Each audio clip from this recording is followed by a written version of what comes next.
For decades, leaders and advocates in the disability field have really emphasized the need to build capacity within the workforce to help people achieve the community lives that they really want. This demand is not isolated to just one part of the disability service field. It can be seen in education, healthcare, mental health and behavioral health, employment supports, and direct support. If you ask any parent of an adult child with a developmental disability how many doctors they had to go to before they found one equipped with the knowledge to understand their child's disability and address their health care needs, chances are the parent would say they've gone to many. In many cases, they would tell you that their adult child is still seeing their pediatrician. Ask any adult with a developmental disability to name all the direct support professionals that have come in and out of their life. Chances are they name tens, if not hundreds of people that have come in, providing often the most intimate of care, creating a relationship with the person, often one that ends without a moment's notice. Imagine that. What if that were you? We are well aware that this demand exists, yet we must not relax our efforts in conducting research that clearly evaluates the efficacy of known strategies that can be used to address many of these issues. More than 10,000 baby boomers turn 65 each day. Between the support needs of both the aging and disability populations, we'll need more than 1 million personal care and home health workers by 2022. However, we've done little to address this.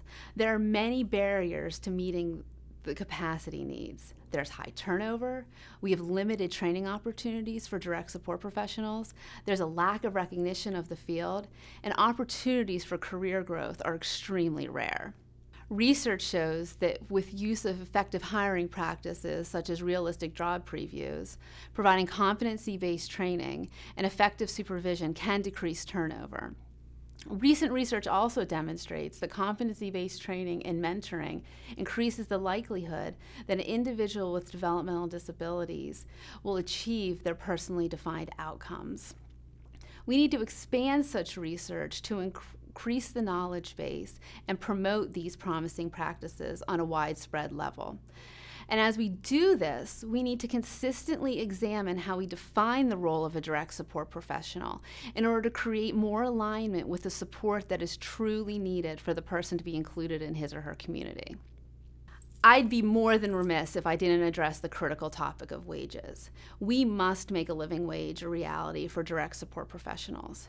Right now, at this very moment, we're at a crossroads. Across the country, there are great efforts to raise the minimum wage, and recent protests in the restaurant industry have heightened the awareness of workers that frequently live below the poverty line. Direct support professionals are rarely included in this national conversation, and yet their salaries are far from commensurate with their job responsibilities. DSPs are required to exhibit competency in a job that is extremely demanding, offers limited recognition, and requires extensive skill and autonomy, and has ever-increasing expectations. There are great DSPs out there that are dedicated and truly care. We have to invest in them and in the field to show that this is a career of great value and worthy of a living wage. We need to raise our voice and make this issue a national issue, not just a disability issue. It affects all of us. We need to take action through advocacy, education, and research to further demonstrate the need for funding to be dedicated to fair wages for direct support professionals and further professionalization of this field. We can't risk having skilled and compassionate people going to work at Arby's because the work is easier and the pay is better. People with developmental disabilities deserve far better than that. It's so great to hear the stories of direct support professionals that had the experience of going through competency-based training programs such as career paths, and credentialing through organizations such as the National Alliance for Direct Support Professionals. They don't only feel rewarded, but they feel respected. They feel that their employers really care about them and care about the work that they do.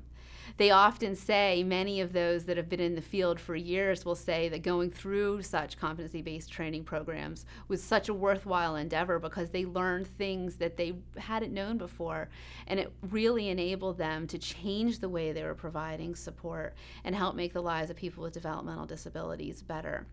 The benefits are obviously widespread. It not only impacts the professional and personal development of the direct support professional, but it has a great deal of impact on the lives of people with developmental disabilities.